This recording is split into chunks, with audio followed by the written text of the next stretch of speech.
Yo, what's up, everybody? It's your boy Kendrick back again with another video. This video will be talking about topics of trauma in church and religion and all those different things. So if that's not what you're into, catch me on another video. But this is what I really would like to talk about.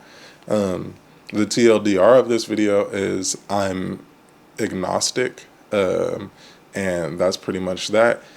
You'll see a bunch of different clips from me and Micaiah going out to film the other day, just to have some B-roll for this video. I didn't know what I was going to make when I was filming the B-roll, but I've been focusing on trying to practice my manual focus skills. So that's what you're going to see. Here, I'm going to be talking about being agnostic. So, like I've given you your warning, if you're still here, you're still here with me. Thank you. So first, what brought me to this? So what's the background? And I have notes on my leg so that I can make sure I stay on topic. So if you see me look down, that's all I'm looking at is the notes on my leg.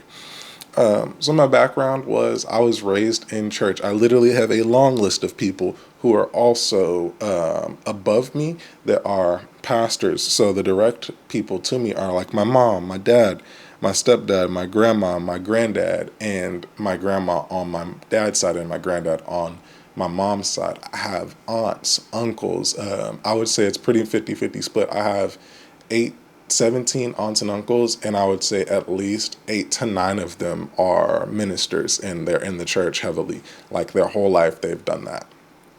And then, like I said, I have a stepdad, so my mom got married to a pastor, and I became a pastor's kid at that point. Like I became, the prince of the church, if you will. That's kind of how I think a lot of people be seeing it.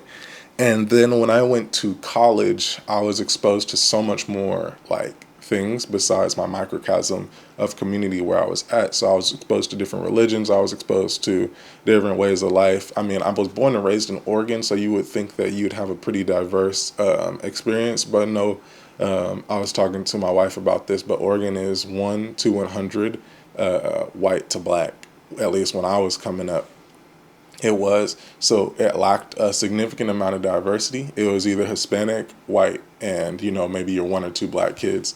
But there wasn't a lot of diversity, so there wasn't a lot of diversity of thought in that same kind of sentence. And then when I went to college, like I said, I experienced different religions, sexualities, everything. Like you just go to college, there people do their most unbridled things in college. So I experienced that in college, but I did not go to church in college. At 16, I kind of knew I was pretty much done with going to church because coming up, I had been going to 3 or 4 services every day because, like I said, my parents were ministers. So we would go to 8 a.m., then Sunday school, then noonday, and then go home, eat dinner, then come back from noonday, and then go back to the night service. If there was something called a watch night service where you stay and watch the night, literally that's what the name is. You just watch the night all the way through until it is done, and then you get up and go home. So I'd been pretty much like completely burnt out on church. Now, mind you, I didn't have a problem with some of the pastors. Some of them are cool, some of them are bad, all of them are human. And so it's not necessarily super specific to one person type of thing, but it it burned me out. You do church and all that for a long enough time, you get tired of it. You do anything for a long enough time, you get tired of it. But if you're forced to do something for a long enough time, you definitely get tired of it. So next, I guess I'll talk about like my problems with Christianity, and the list could go on and on and on forever. But my biggest problem is this, and it's not even on my list. I didn't even think to talk about this, but it actually has very little to do with Christianity and a lot to do with their story and the framing of how this world was made in God. I always thought this: God has all this infinite amounts of wisdom and knowledge and all of that, right? He could have decided to make a perfect world, but he decided to make an imperfect world. And some people will say, well, that's because free will exists. You can't have a perfect world with free will. And, I always say to this, you can't, like your simple mind can't imagine that. However, if you have all the power in the world, is your sandbox. You can make it whatever you want. If I get on get on Minecraft, right? There's parameters and stuff that we have to live by. But Usually, if you go into God mode, that them perimeters go away. And that's my main frustration is like all of us, no one had to go to hell. No one had to do any of the messed up stuff that Christians want you to believe you'll do if you quote unquote sin. All right. So what was the point? Is kind of where my logical brain starts and stops. And there has not been a single pastor, preacher, prophet, not one of them could answer that question. And I think if you can't answer that, then you don't actually, you're just blindly believing in something. I don't know. I don't necessarily know if you can call that faith. But yeah, that's probably my biggest issue is God could have made this anything, but he decided to let slavery exist, Holocaust exist, many events in Africa and in America happening to black people exist.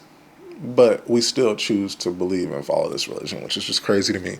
Anyways, let's get back to what I really was going to talk about. My main problems are the manipulation. So, like, one thing I read a significant portion of the Bible. I've read more than half of it word for word, not just glanced at it, not just seen it in church. But I've read it. And one thing that I read was all the laws and all the different things that we are supposed to do as Christians to live, to be quote unquote Christian, right? So after reading that and looking around, I realized that none of the people that I interacted with on a daily basis actually followed any of these laws. They were eating pig, doing all manner of stuff. Eating pig's the easiest one to come up off the top of my mind, but just doing all manner of stuff that they just shouldn't be doing. And I was like, okay, either you are going to like follow these laws of the God that you say you love or not. And a lot of people don't. And so there becomes this kind of like manipulation and hypocrisy when a lot of Christians and a lot of people choose certain sins to be mad about, being gay. A lot of people do get mad about eating pig. What is another good one? Stealing, killing, all of those different things. First of all, your Bible says all sin are equal. So you getting mad about one sin is ridiculous. Again, going back to like, there's like this manipulation and hypocrisy, I think, in Christianity that my morality cannot let me, we can't get with it. Like, me and the morality is like, hey, bro, this is wrong. And for you to continue to pretend like it's not wrong is going to eat you alive. And so it's made me, cynical of it. It's made me be like, but y'all don't even do half the stuff that you're saying. And I think one of the biggest problems is most people don't even know what they're subscribing to. They don't even read their Bibles to know what they're subscribing to. So anybody that says they're Christian, that's great. I can't take your belief away from you. But if you don't know what you're believing in, why are you believing in it? So there's that manipulation, the hypocrisy, and then there's like the guilt trip, right? God has done all of this for you. You should thank him, give him some money, bro. Just come up here. You heard me speak. Just give me some money.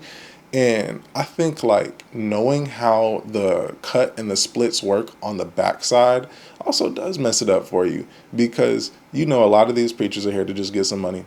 And a lot of these churches are here just to get some money.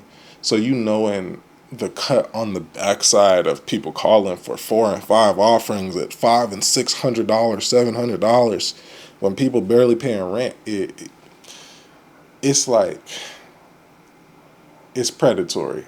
That's the best way to put it. It's predatory. You coming into an area where people barely paying rent and asking them to give you $100 so that you can go pay rent because God is predatory behavior.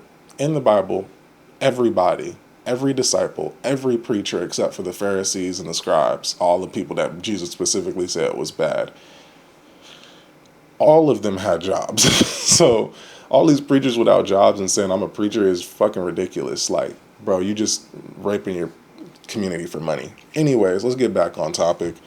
There's this guilt trip, and then you get to the point where it's like fire and brimstone, and you just want to condemn people and send them to hell. And if they don't give you money, you're going to go to hell. And so now you're using fear to drive your religion. And, I personally, again, just don't subscribe to that. So there is my problems. It was a little bit more than I thought I was going to do. It was a little emotional, but I tried to keep it as concise as possible. The next thing is why I chose to be agnostic and I wouldn't say I'm an atheist. I think, truthfully and honestly, as I am, I've been completely and utterly programmed to believe in God. Like, there's just no shot of me not believing in God because of my background. Now, I'm only 20 something years old, so maybe over time, as I get older, I might change that. Idea might change because my ideas about God have changed. But I don't necessarily see myself being an atheist anytime soon.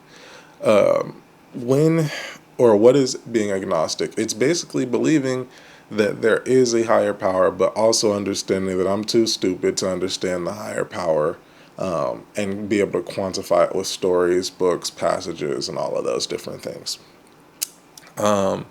When did this happen? Like I said, when I was like 16 years old, I decided when I get to college, I'm not going to church. Like at 16 years old, I decided to stop going to church again because I was so burnt out. And I had also seen like preachers pray for somebody and then shit on them when we go out to eat, like 2 seconds later.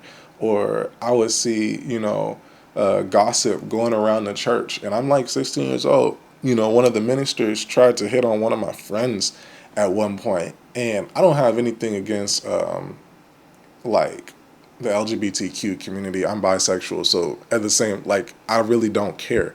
The problem is, bro was like 30 and my friend was like between 16 and 18. Nothing was done about it. There have been so many things that I've seen that happen in the church that just nothing ever gets done about it. And so you get to a point where you have to either choose this religion or your morality. And for some people, that's not, that their religion and morality infinitely align. So it's not hard for them to make that choice. They run hand in hand. But for me, after seeing so much, like, ironically, homophobia, after seeing so much just like hate towards specific groups coming from these pastors, there's only been one pastor that I've ever met, and God rest his soul, he died, where there wasn't like a significant amount of hate coming from this man's mouth. And even still, I don't know if he was faithful to his family. So I stopped believing when I started to realize that most of this religion was just ran by dudes that didn't know what the fuck they were talking about. So yeah, let's call it 16. And I think, okay, this is interesting to look at my notes. The last part of why is why I'm agnostic. I think I kind of covered the I still believe in God part. And yeah, the last thing I have is here is I don't feel like being trapped in lying to others. I was watching this podcast of this throuple, and this guy, he was talking to his mom, and she literally just like excommunicated him because he was born and raised just like me, like in the church on the pews and all of that. And she felt like she was just mad. And all my life, I've been kind of afraid to lose these familial connections because I don't want to be like alone. Most people, that's one of my biggest fears is like, I don't want to be alone. So it's easier to just go to church once a month or once every blue moon and pretend and act and lie myself than to just be honest and be like, hey, I actually would like a relationship with you, but not through the lens or guise of Jesus is going to do this for you, or God is going to do that, or a blessing's on the way, or all of that bullshit. I just want to talk to you. Let's just go have lunch. I don't need to know about church. I don't need to know about all of that.